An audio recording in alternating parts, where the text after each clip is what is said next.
உண்டானதொன்றும் அவராலே அல்லாமல் உண்டாகவில்லை இல்லையா? சரி, ஓகே. இப்போ நீங்கள் எல்லாருமே கிறிஸ்தவங்க அப்படி தானே? ரீசெண்டாக கிறிஸ்துவுக்குள்ளே வந்தவங்க எத்தனை பேர் இருக்கிறீங்க?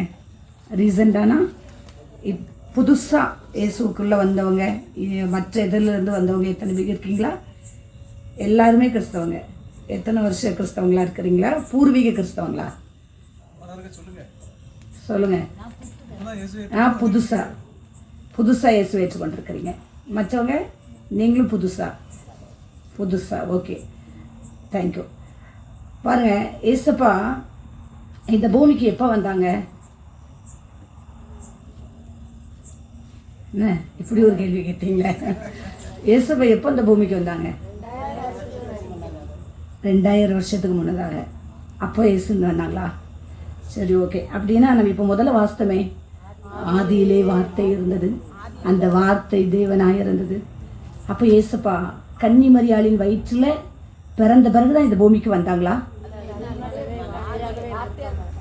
நீதிமொழிகள் 8வது அதிகாரத்தில் 22, 23, 24 அந்த வசனத்தை கொஞ்சம் வாசிங்க.